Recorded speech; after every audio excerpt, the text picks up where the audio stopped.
All right, let's dive in today, shall we? We're looking at a pretty significant potential shift in, well, the military's role here in the U.S. Okay. It's this amendment to the Department of Defense Directive 5240.01. Okay.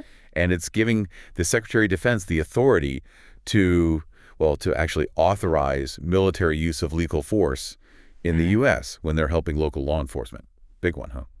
Definitely a fascinating development, especially, given the history here. You have to think about things like the Posse Comitatus Act, way back in 1878. Right. Basically restricts using the military for domestic law enforcement.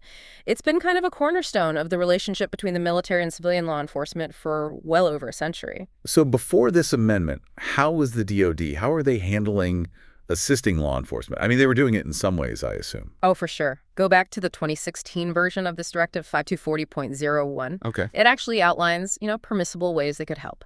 So things like sharing information about potential criminal violations. I see. Maybe providing some training, equipment, or supporting counter-drug operations. All of that was considered okay. So like logistical support during a natural disaster or help with border security, something like that. Exactly, yeah.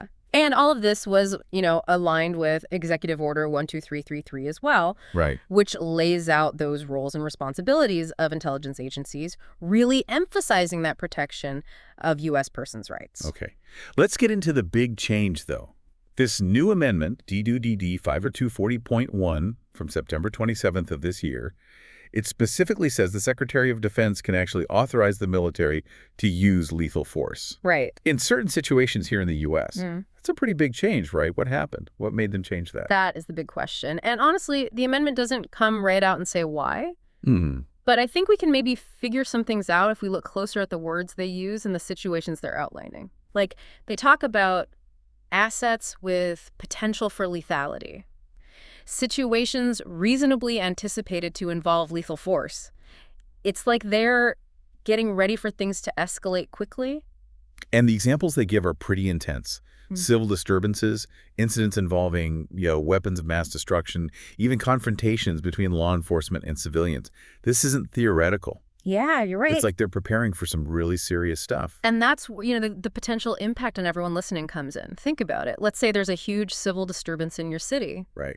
With this amendment, the military could be called in, and potentially they'd have the authority to use lethal force. It's not something most Americans have really had to think about before. It makes you think about the military's role here in the U.S. in a whole new way, that's for sure. What's interesting is they're not even shying away from situations where civilians might be directly involved, right? Yeah.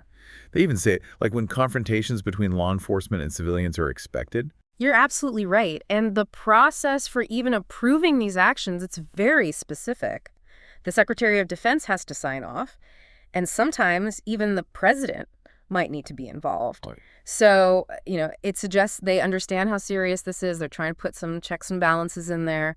So we've gone from the military's role being really carefully limited in what they can do domestically to now they could be involved in using lethal force against civilians right here on U.S. soil. That's a lot to think about. Yeah, it's a huge shift. And, even though they have this whole process where all these high-level officials, Right. it still makes you wonder, about oversight, accountability. How do we really make sure this power isn't misused? That's what I was thinking. The document does mention these minimization procedures, right? Yeah. Which are like safeguards to limit how much information they can collect about U.S. citizens and how they use it, right? Yeah. But how does that actually work? Okay, so imagine, let's say the military is called in to help with a protest that, things have gotten out of control. Gotcha. These minimization procedures, they tell them exactly what information they're allowed to collect, Okay. how long they can keep it, and what they can actually use it for. So, for example, maybe they can gather info on people who are being violent, Right. but not just on people who are there protesting peacefully. So it's meant to stop them from, like, building a whole file on someone who's just there, exercising their rights. Yeah, exactly. It's all about making sure that even when the military has this extra authority, they're still operating in a way that respects people's rights. They also mentioned a bunch of different offices that have oversight, right? Yeah. Like the Undersecretary of Defense for Intelligence and Security, the General Counsel, the Assistant to the Secretary of Defense for Privacy, Civil Liberties, and Transparency. Right. Big titles. What do all those folks do? I mean, do they actually make sure this power is being used the right way?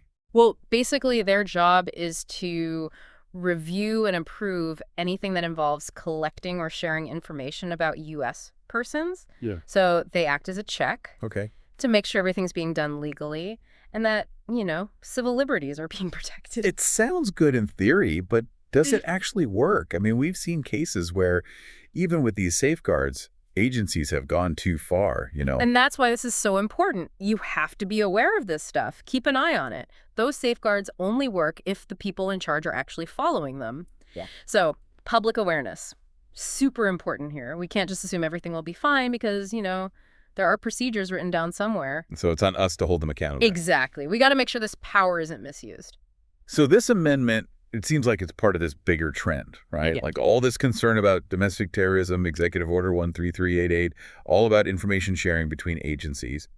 Do you think this amendment is a response to all of that? Yeah, it could be. Remember, 13388 specifically talks about sharing information about terrorism with state and local authorities. Like, they really want everyone to be on the same page when it comes to potential threats. Right. So this amendment, it gives them a way to actually act on all that shared information. But wouldn't that mean there's a chance of mission creep? Yeah. Like, could they use this power for things that go way beyond fighting terrorism? Absolutely. That's the danger here. The amendment focuses on specific scenarios, like you said, terrorism, civil unrest. Right. But the language is broad enough that it could be interpreted in different ways. It could definitely be used for things that were never intended.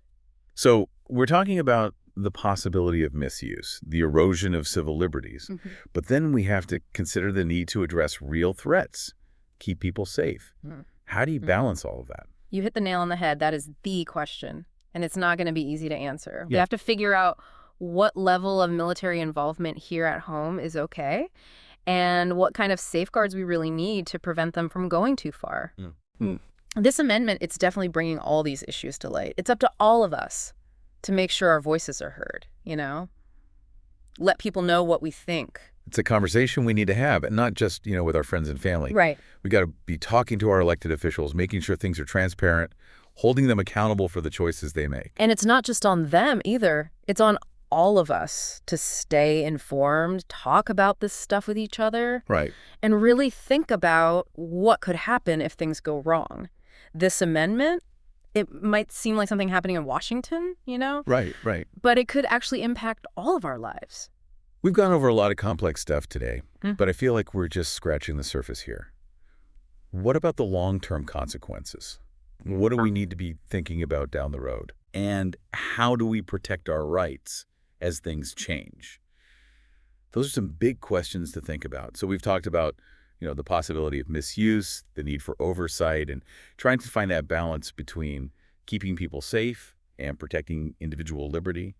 But this amendment is, well, it's part of something bigger, don't you think? Yeah, definitely. It raises these really fundamental questions about the future of, our country, what role we want the military to have here at home. And one of the things that I keep coming back to is, what does this mean for the relationship between the military and civilian law enforcement? I mean, if the military starts getting more involved in, day-to-day law enforcement stuff, does that blur the lines too much?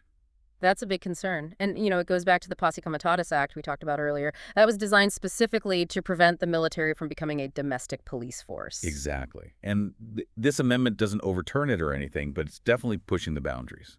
It is. And it's not just about the law either. It's about our culture. Historically, Americans have always been a little uneasy about the military being too involved in their lives, So this kind of shift, it could really change how people view both the military and law enforcement. It could affect how much they trust them. And do you worry about things escalating more quickly? Like if we start calling in the military for things that, the local police have always handled, does that just make things more volatile, especially in situations that are already tense? I think it's a real possibility. We have to remember, the military's training is for warfare, not for, community policing. They're trained for combat, and their equipment reflects that. It might not be the right approach for every situation. Right.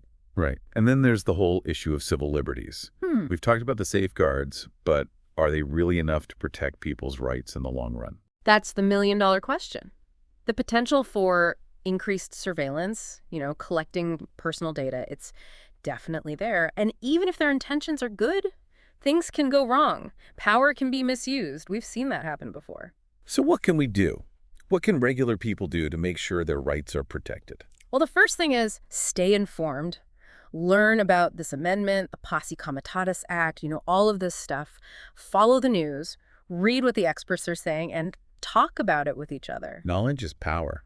Oh, I like that. And once we're informed, we can't be afraid to speak up. exactly. Contact our representatives, let them know what we think, ask them tough questions about how they're going to make sure things are done right. And don't forget about your own community. Talk to your neighbors, get involved in local groups, support organizations that are fighting for civil liberties. This isn't just an issue for politicians, it affects all of us. It's messy, that's for sure. No easy answers. But if we stay informed, speak up, get involved, we could be part of the conversation about the military's role in our society. We can help make sure things don't go too far in the wrong direction. It all comes down to remembering that this amendment, it's not just about changing some rules. It could really change things in our country. And we all have a role to play in shaping what that future looks like. Well, this has been a lot to take in, a lot to think about. But that's what we do here, right?